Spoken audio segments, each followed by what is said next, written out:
Bom, então vamos ver essa parte aqui, né, dos astros que não são visíveis e os que sempre são visíveis, né, chamados circumpolares, exatamente utilizando aquele simulador lá da Universidade de Nebraska que a gente já tinha utilizado. Então vamos lá. Bom, então aqui está aí, né, o simulador rodando, né, ainda, tá?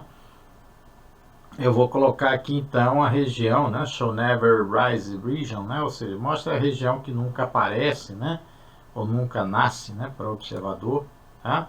Que é essa região aqui justamente para nós, né, em Itajubá, próximo ao Polo Norte Celeste, tá vendo? Então aquelas estrelas que estão ali a gente nunca vê, né, porque dentro desse círculo azulado aqui, né, a gente nunca vai vê-las porque elas estão sempre abaixo do horizonte para a gente, tá? A gente nunca consegue enxergá-las. Tá? Ao mesmo tempo também eu tenho estrelas, né, que estão sempre acima do horizonte para mim, tá? Então vou tirar isso aqui, né, que são as regiões circumpolares, tá? Então aquelas estrelas que estão dentro desse círculo vermelho aqui, elas estão sempre visíveis para mim, quer dizer, visíveis no sentido de estar sempre acima do horizonte, né? Obviamente que durante a parte clara do dia a gente não consegue enxergá-las, tá? Esse conceito, né, de estrelas abaixo do horizonte que nunca tinham visto, estrelas que estão sempre visíveis, os antigos já tinham, né? Obviamente que a parte que não era visível eles não retratavam, né? Então, muitas constelações do hemisfério sul, né, junto mais ali ao polo celeste sul, tá? Só foram reconhecidas, mapeadas e nomeadas durante a circunnavegação, né? Ali no finalzinho do século XVI, início do século XVII. É, século XVI, perdão, século XV, início do século XVI. Tá? Por que isso? Porque elas não eram vistas lá da Suméria, da Antiga Grécia, né? E até mesmo do Egito, né? Elas só eram vistas mais ao sul, né? E algumas delas acabaram ganhando nomes técnicos, né, de coisas que eram utilizadas na navegação, por exemplo, bússola, régua, o que mais ali? Algumas acabaram ganhando nomes de animais, outras ali ligadas à religião, né, porque muitas das grandes navegações eram feitas por nações, monarquias católicas, né? Mas enfim, só para citar que algumas dessas constelações só foram conhecidas, né, e mapeadas aí já nas grandes navegações. Tá? Ok, vamos voltar à apresentação então.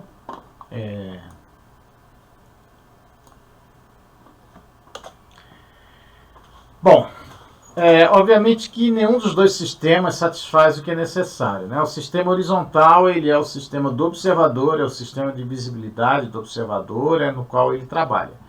O sistema equatorial é o sistema do catálogo, né? Que você consegue determinar o posicionamento dos objetos. Tá? Essa dicotomia ela continua até hoje, né? Não existe um sistema que possa dar conta de tudo, porque a gente está num referencial girante que é a Terra. Tá? Então não tem como eu montar um sistema único, né, de posicionamento. Tá? Para isso eu precisaria criar uma solução no espaço, né, okay, independente. Né? Isso foi feito, por exemplo, com o Gaia, né, porque é um satélite espacial, mas de modo geral, aqui na Terra a gente tem que lidar com esses dois sistemas e a contínua conversão entre eles.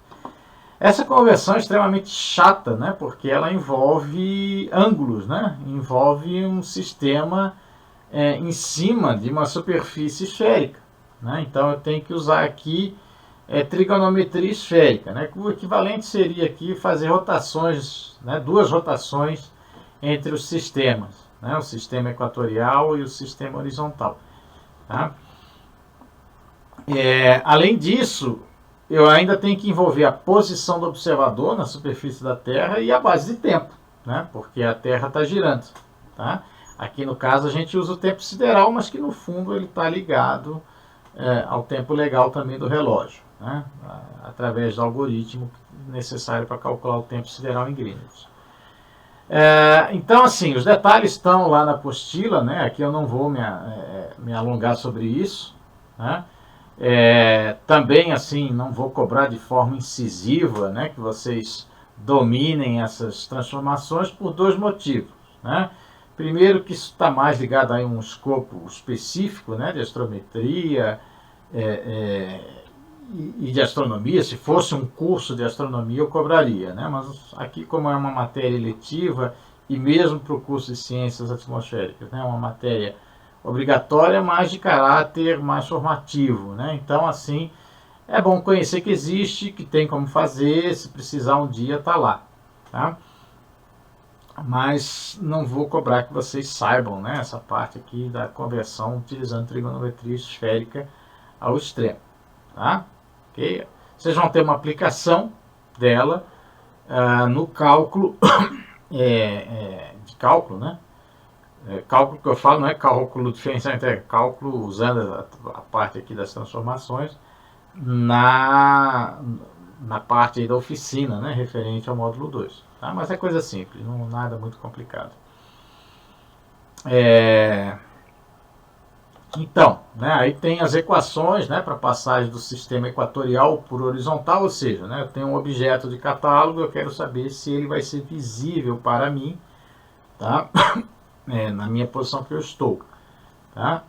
Então, notem, né, aqui envolve as coordenadas equatoriais, ó, azimuth, altura, e envolve as coordenadas horizontais. Tá? Aqui está a declinação e a ascensão reta aparece numa outra coordenada sistêmica aqui, né, de conversão, que é o ângulo horário. Por que isso? Por que a gente não usa a ascensão reta direta? Porque ela é uma medida abstrata no céu, né? Ela é um ponto do céu em relação ao outro ponto do céu, que é o ponto vernal. Então ela não tem relação com o observador nesse sentido. Tá? Para fazer a relação com o observador, eu preciso desenvolver uma base de tempo, e o ângulo horário entra aqui. Tá? E aqui também vai entrar então, o posicionamento do observador na superfície da Terra. Tá? Tanto no ângulo horário, entrando aqui a longitude do observador, né? Quanto aqui no cálculo, né, direto, entrando aqui, ó, por exemplo, φ, né, que é a latitude do observador no cálculo dessa conversão. Tá? Então, notem que além das coordenadas equatoriais necessárias, né, para passar para a horizontal, eu envolvo a posição do observador, latitude e longitude, né, e uma base de tempo. Tá? O tempo sideral em Greenwich entra aqui. Tá? O tempo sideral em Greenwich, né, como é que eu determino? Tá? Você vai determinar através de um algoritmo. Okay? Esse algoritmo está disponibilizado no fim, né, da seção de conversão de coordenadas no texto do módulo 2. Tá? Ele é bem simples, tá? É realmente muito simples de fazer, só que ele é chato, né? Assim, porque ele é um cálculo depois do outro, ele é sequencial, então a chance de se perder fazendo na mão é grande. Né? E aí vem a segunda razão que eu não cobro isso de vocês assim ao extremo. Por quê? Porque essas coisas hoje são todas feitas por programas de computador. Né? Então você entra lá com os dados necessários, né, para o programa, que é as coordenadas equatoriais do objeto, né, a sua posição e um instante de tempo, e ele te diz o azimuth e a altura. Né? Na verdade, os programas hoje são bem mais sofisticados do que isso. Né? Existem os programas de simulação de céu, né? Os chamados planetários, softwares de planetário. Né? Okay? Tem vários exemplos aí, o mais famoso é o Stellarium, né? Que te mostra a posição, o céu que você está vendo agora, nesse exato instante, com todos os efeitos possíveis e imagináveis de atmosfera, de tudo. Então, hoje a computação faz isso tudo para você, né? Não tem mais a necessidade de você saber isso aqui hoje, mas precisa saber que existe e como é feito, né? A gente precisa conhecer como as coisas são feitas, né? Porque se precisar implementar um dia, né, sabe onde procurar. Da mesma forma, eu posso querer passar do sistema horizontal para o equatorial. É o que vocês vão fazer, por exemplo, na oficina do módulo 2. Tá? Então, tendo coordenadas horizontais, como é que eu obtenho as equatoriais? Tá? E a mesma coisa, né? Vai envolver as coordenadas que você mediu, né, azimuth e altura, e para encontrar as que você quer equatorial, vai envolver a posição, né, aqui está a latitude também, o ângulo horário, que envolve, obviamente, a longitude, né, e uma base de tempo também para o instante de tempo que você fez a observação. Tá? Então, essas conversões são corriqueiras, tá? Inclusive na astronomia moderna é assim, por exemplo, né? A gente não se dá muito conta disso, mas você vai no observatório profissional, quando você quer apontar um objeto no seu telescópio, no observatório profissional, você digita no computador as coordenadas equatoriais, tá? E aí o computador faz o cálculo ali, né? O programa faz o cálculo das coordenadas locais, né? E aponta o objeto, tá?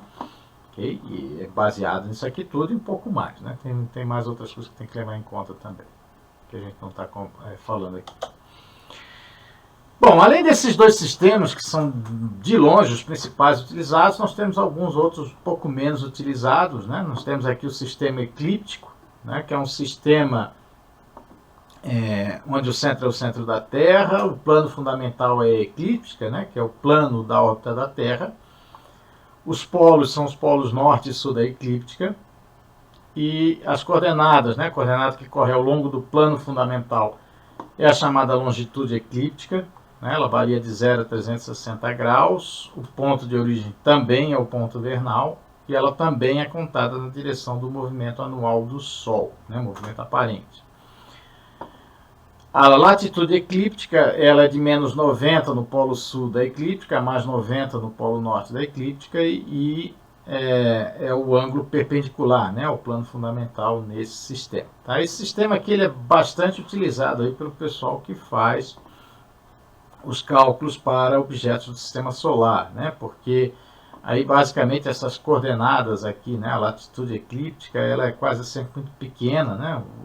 De modo geral, os corpos do sistema solar, pelo menos a parte mais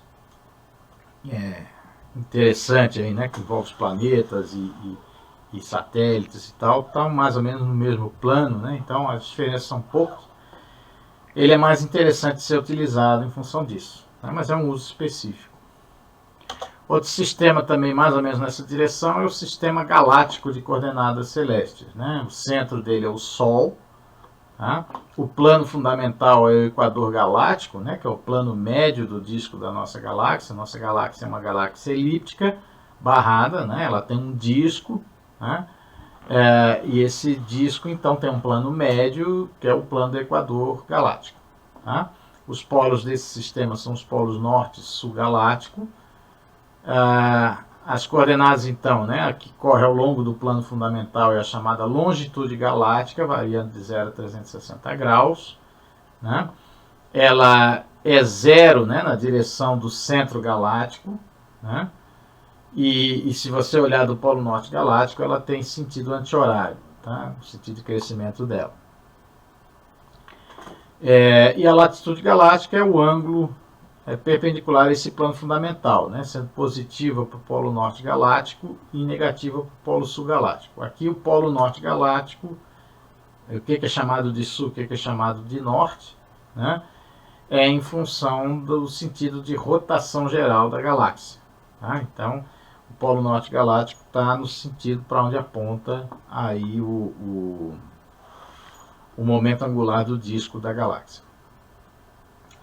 Esse sistema ele é bastante apropriado aqui, né, no uso da análise de distribuição dos astros na Via Láctea. Tá? Então, basicamente, quando você quer fazer aqui, né, uma estatística ou uma análise em cima do posicionamento dos objetos na galáxia.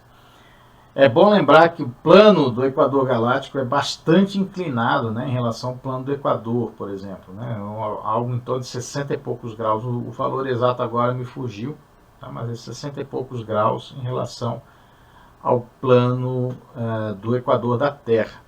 Tá? Okay? Ok, bom, falado então aí dos sistemas, né, de posicionamento, vamos falar um pouquinho aqui acerca aí das constelações que acabam entrando, né, nesse esquema de posicionamento de objetos na esfera celeste, né? Isso daí é uma herança dos primórdios aí da astronomia, né? A gente já comentou um pouco sobre isso na história da astronomia. As constelações, de modo geral, elas são decorrentes aí da cultura, né? De cada povo, né? E algumas chegaram até nós até hoje, né? A maior parte dessas constelações que a gente denomina aqui na cultura ocidental foram determinadas na antiga Suméria, depois, né? Um pouquinho pelos babilônios e um pouquinho menos pelos gregos, né? Então, boa parte dos nomes, os objetos e as figuras míticas vêm de lá, tá? Mas a gente já falou isso, né, naquela parte. As constelações, elas são meros agrupamentos por projeção, tá? Elas não são coisas reais, né? Muito poucos agrupamentos que a gente vê no céu, de fato, são sistemas fisicamente ligados, né, ou que têm propriedades físicas em comum. Por exemplo, o aglomerado das Pleiades, né, que não chega a ser uma constelação, mas é um aglomerado bastante famoso no céu, talvez alguns conheçam, outros não. Agora, nessa época do ano, está dando para ver aí, né, a partir de umas, acho que meia-noite, 1 da manhã, talvez você já consiga ver. Então, esse aglomerado, ele é um aglomerado fisicamente ligado, né, fracamente ligado gravitacionalmente, mas todas as estrelas surgiram mais ou menos juntas, né? Então guardam propriedades em comum, inclusive cinemáticas. Mas a maioria das constelações não é assim, tá? Por exemplo, aqui está a constelação de Órion, né? Uma constelação bastante famosa. Ela aparece em várias culturas, nem sempre como um grande caçador, mas enfim, ela está sempre presente nas culturas, porque ela chama atenção. No caso aqui, né, do Brasil, né, no verão a gente tem ela bem caracterizada no céu, principalmente aqui pelas Três Marias, né, que certamente acho que todo mundo conhece, formando aí o cinturão do caçador, né? Então isso aqui é o que a gente vê no céu, isso daqui é o que a turma imaginou lá na antiga Suméria, né? Tá? Tinha o nome de Gilgamesh, né, não de Órion, tá? Mas de fato o posicionamento dessas estrelas ele é completamente diverso, né? Elas estão a diferentes distâncias, elas não têm propriedades comuns entre si, não têm absolutamente nada em comum, tá? Então essas constelações hoje em dia elas não são utilizadas basicamente para nada em ciência, né? Elas têm interesse histórico apenas, né? Para a história da astronomia. Às vezes a gente usa alguma denominação, né? Por exemplo, fala que Alpha Ori, né, ou Beta Ori, ou Delta Ori, né, para se referenciar a uma determinada estrela, ou se surge uma estrela nova, aí você fala Nova Ori, né, Ori aí é só a abreviação de Órion, mas assim, é só para fins de localização básica no céu, não tem muito interesse isso não. Outra coisa importante aqui com relação à astrometria é a chamada paralaxe trigonométrica, né? A paralaxe, na verdade, é uma das coisas que altera, né, o posicionamento dos astros no sistema equatorial, mas é uma alteração desejável, né? Porque ela é o único método direto para a gente medir distâncias das estrelas, né? E de modo geral, até dentro do sistema solar, objetos mais distantes, no cinturão de Kuiper, também são medidos por paralaxe trigonométrica. Tá? O que é paralaxe? Paralaxe é uma coisa muito simples, né, que você pode inclusive observar colocando o seu dedo na frente aqui, a uns 30, 40 centímetros do seu rosto. Tá? Se você olhar com um olho ou com o outro, você vê a posição do seu dedo mudando em relação ao fundo, né, os objetos que estão ao fundo da visão. Tá? Paralaxe é isso, né? É a diferença angular na posição de um objeto em relação a um fundo fixo, né, decorrente da mudança de posição do observador, né? Aqui, quando a gente fecha um olho ou outro, você está mudando seu ponto de vista, mas você é o observador, você não se mexeu. Mas eu posso me mexer, né? Eu posso vir para cá, posso vir para lá, e eu também vou ver as coisas se mexendo em relação ao fundo, né? O que está mais perto se mexe mais em relação ao fundo, tá? Então, esse cartão mostra isso, né? Aqui tem um observador na posição A e B, ele está vendo aqui um vaso de flor em cima de uma mesa com relação lá a objetos de fundo, né? Aqui tem aí um bosque, uma vaca, uma empilhadeira, né? Quando ele olha da posição A, ele vai ver então essa flor, nesse vaso de flor e essa mesa projetado lá contra a vaca, tá vendo? Ok? Ao passo que se ele vê da posição B, né, a mesma mesa e a mesma flor, ele vai ver projetado lá contra a empilhadeira, né? Nota que a vaca também muda um pouquinho de posição em relação às árvores de fundo, mas ela muda menos. E ela muda menos por quê? Porque ela está mais distante, né? A empilhadeira também muda um pouquinho a sua posição, né? Então, objetos que estão mais próximos vão ter grande mudança, né, ou grandes diferenças angulares na visão das duas posições, né? Ao passo que objetos que estão mais no fundo vão mudar menos. E objetos que estão muito no fundo não vão mudar nada, né? Por isso que eu consigo então mudar em relação ao chamado fundo fixo, né? A ideia então é aplicar isso para as estrelas, né? No caso, por exemplo, aqui de estrelas, como as estrelas estão muito, mas muito distantes da gente, né? Para que a gente consiga medir uma diferença de ponto de vista, eu preciso ter uma base muito grande, tá? Esse ano, por exemplo, houve uma coisa muito legal, tá? Feita lá pela equipe da sonda New Horizons, né? A sonda New Horizons é uma sonda da NASA que visitou recentemente, aí, não muito tempo atrás, o sistema de Plutão, né? E depois fez lá um sobrevoo, né, num objeto do cinturão de Kuiper. E esse ano eles fizeram uma experiência, né, aqui, divulgada para todo mundo que quisesse participar, para fazer imagens, né, da estrela próxima Centauri, que é essa que vocês estão vendo mudando de posição aqui. A ideia era qual? Né? Aproveitar a posição da Terra em determinada época, né, de modo que Terra e a sonda New Horizons tivessem, né, a linha que liga a Terra à sonda New Horizons estivesse perpendicular à linha divisada para a próxima Centauri. E aí você conseguiria então a máxima diferença, né, de posicionamento de paralaxe. Lembrando que próxima Centauri é o objeto mais próximo de nós aqui na galáxia, né, próximo do nosso sistema planetário. Nota, a estrela New Horizons a sonda New Horizons está muito distante, né? Ela está aí perto, se eu não me engano, de 45 unidades astronômicas de distância da gente, né? 45 vezes a distância Terra-Sol. Tá? É uma linha de base enorme, né? E com isso a gente só consegue uma mudancinha aqui mínima, né, de ângulo. Tá? Isso aqui mais ou menos aqui, esse campo deve ter algo em torno de uns 10 minutos de arco. Tá? Ok? Tá? Um sexto de grau mais ou menos tem esse campo. Então a diferença é pequena, mesmo para o objeto mais próximo, tá? Mesmo considerando uma linha de base enorme.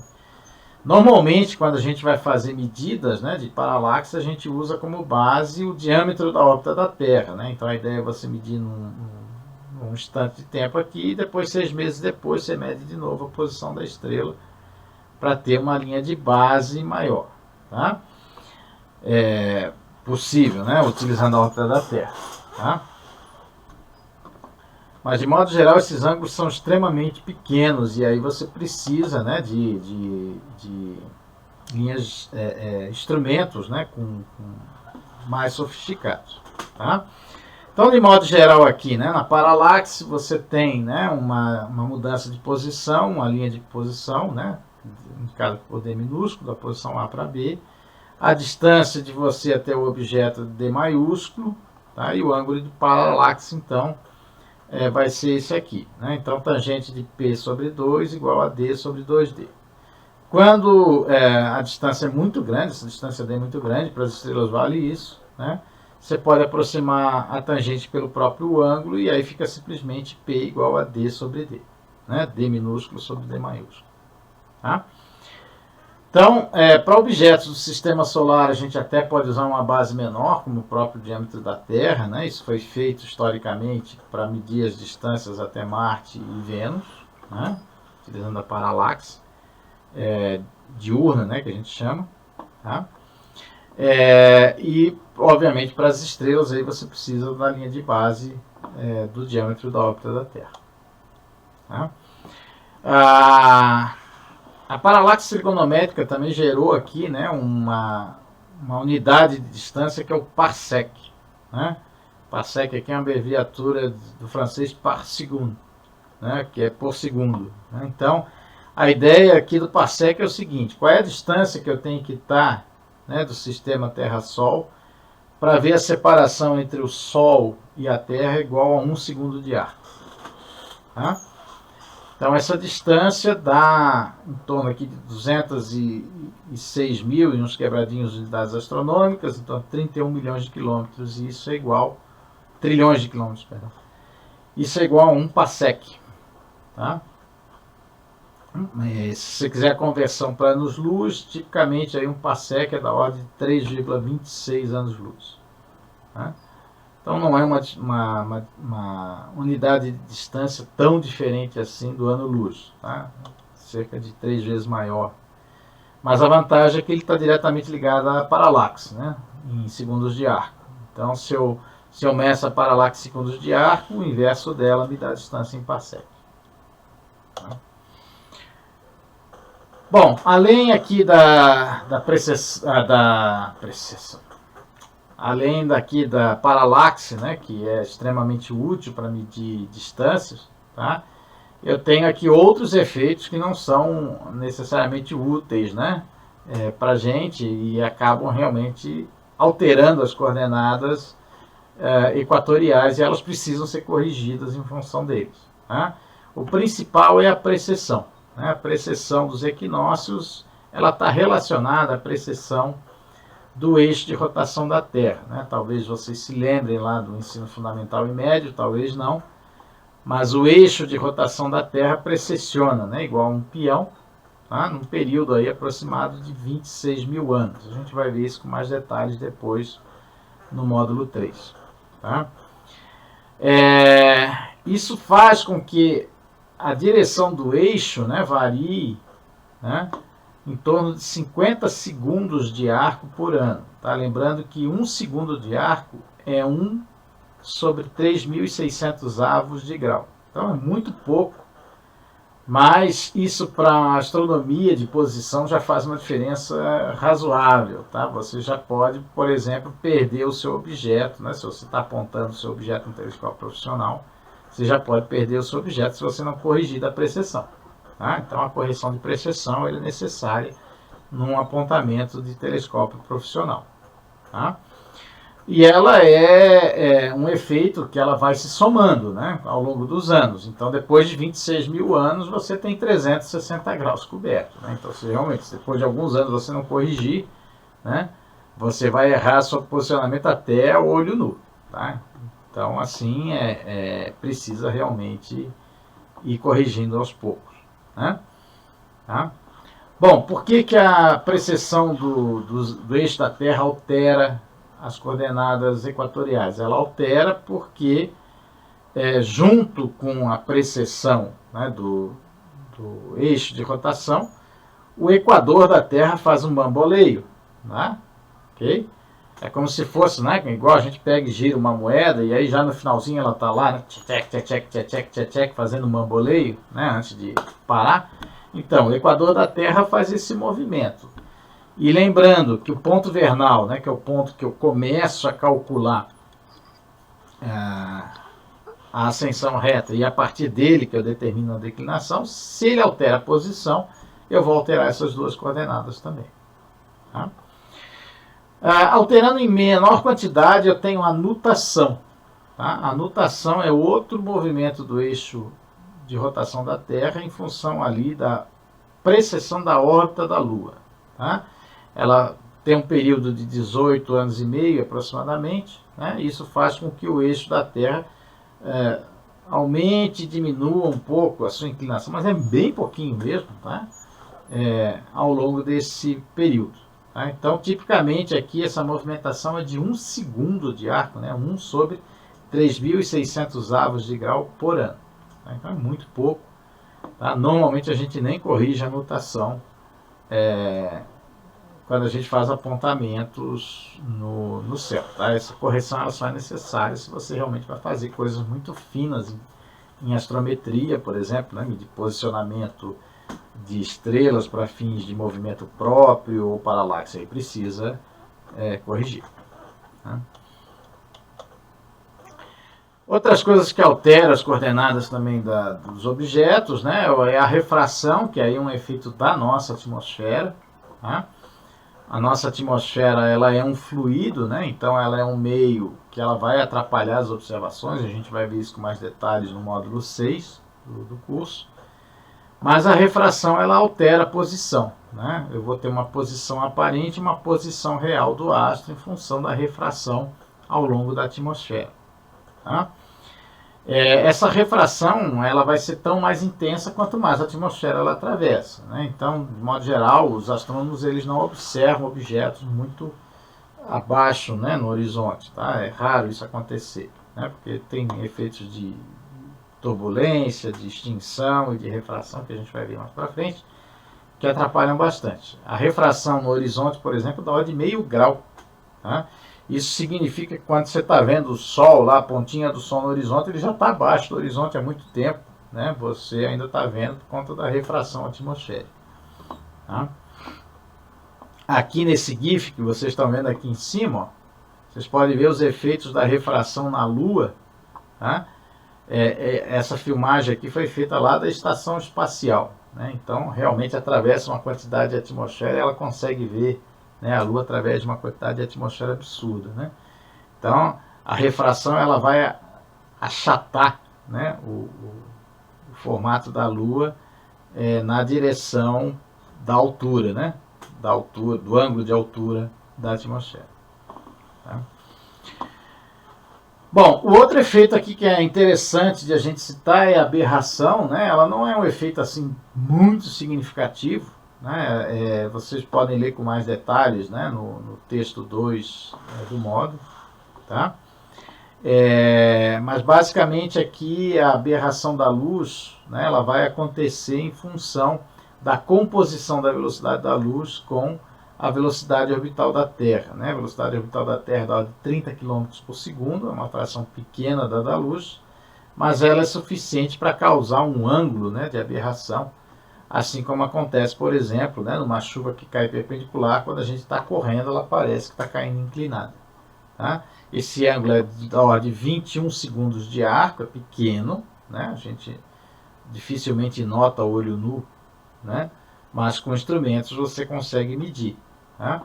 E é interessante esse efeito, nem tanto pelo efeito em si, ou pela correção que ele necessita, mas que ele foi uma prova, né, efetiva da translação da Terra em torno do Sol. Tá?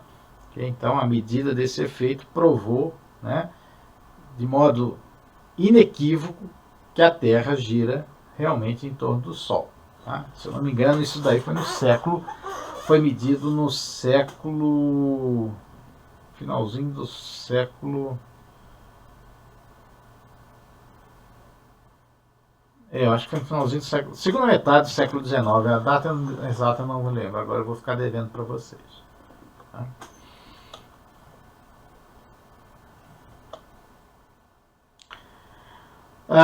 Por último aqui, né, a gente tem aí na parte de coisas que alteram o posicionamento das estrelas, né, em termos das coordenadas equatoriais, é o movimento próprio das estrelas. De novo, é uma coisa legal porque permite que a gente consiga medir uma movimentação angular tangencial à linha divisada. Né? Então, quando eu quero determinar a velocidade de um astro, né, com relação a mim, a velocidade relativa, eu preciso ter a medida da velocidade radial, e aí isso eu consigo obter com bastante precisão, né, com o espectro, tá, através do efeito Doppler, mas a velocidade tangencial depende de medidas, né, que geralmente são medidas associadas aqui com ângulos. Né, e como os objetos estão muito distantes, esses ângulos, de modo geral, são pequenos, tá, ou demoram muito tempo para serem pronunciados. Tá?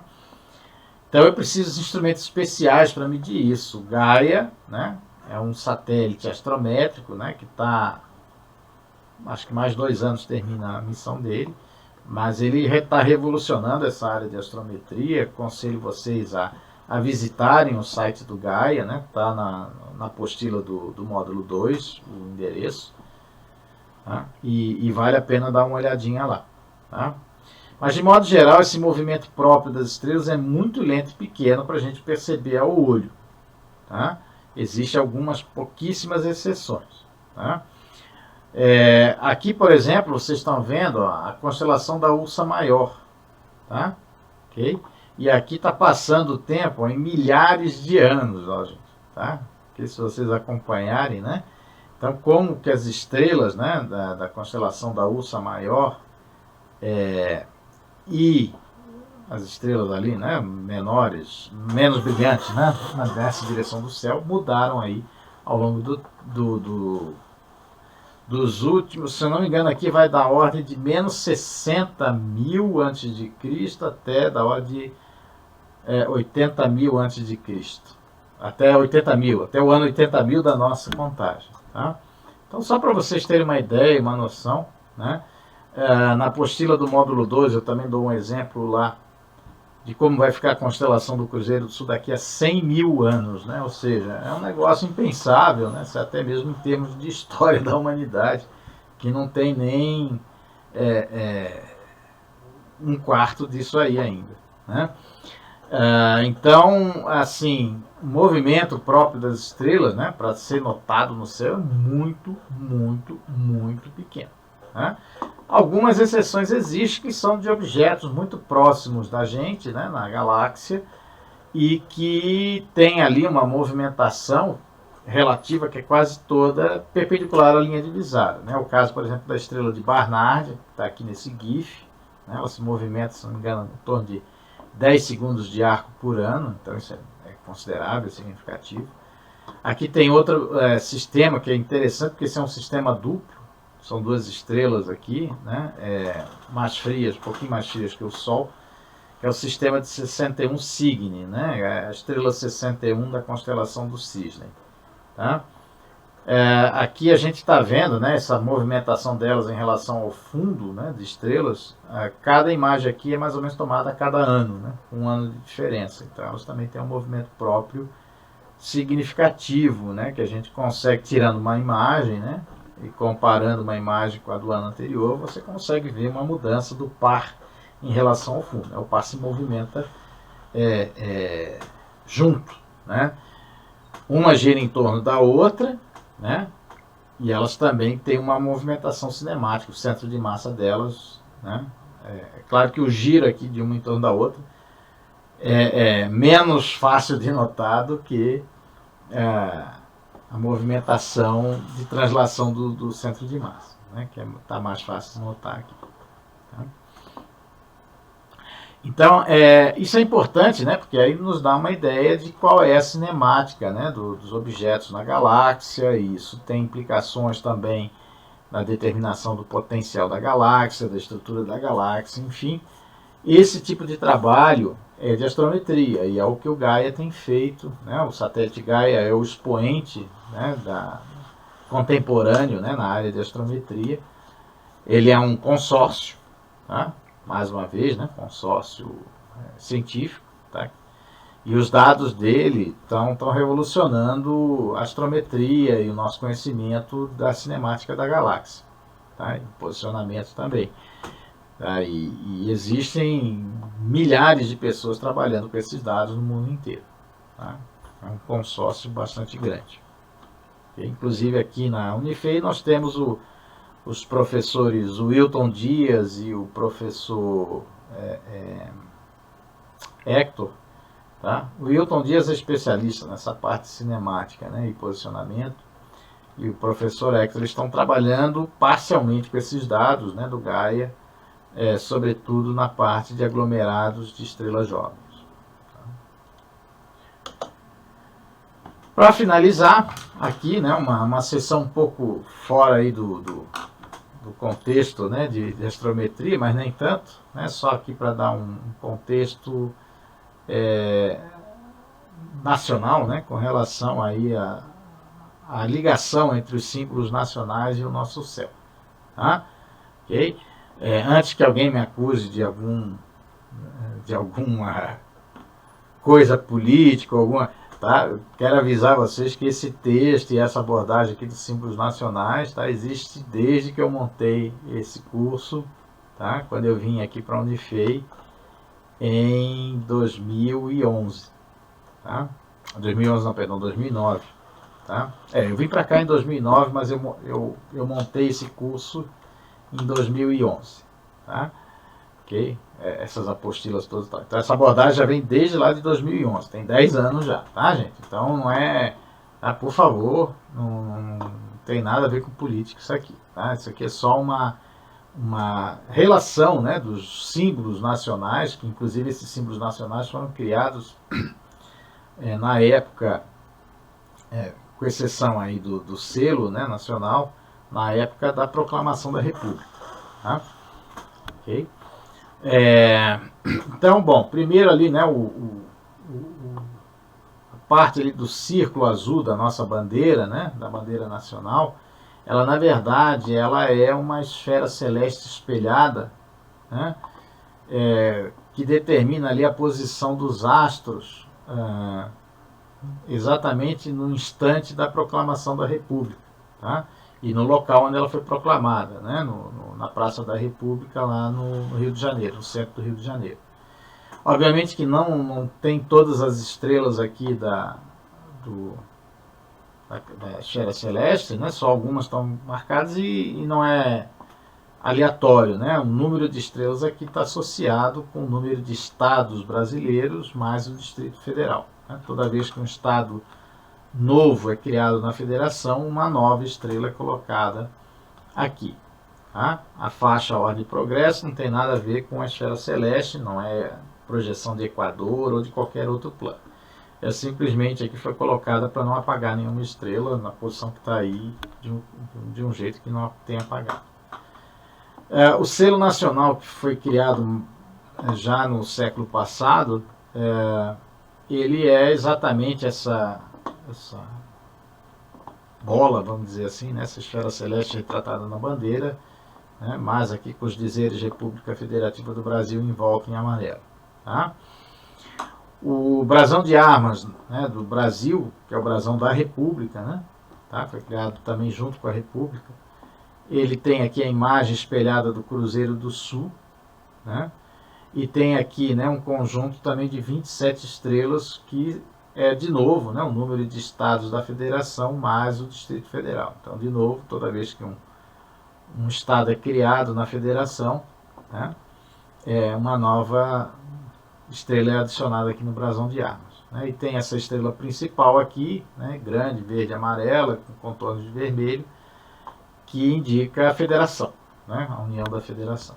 Tá?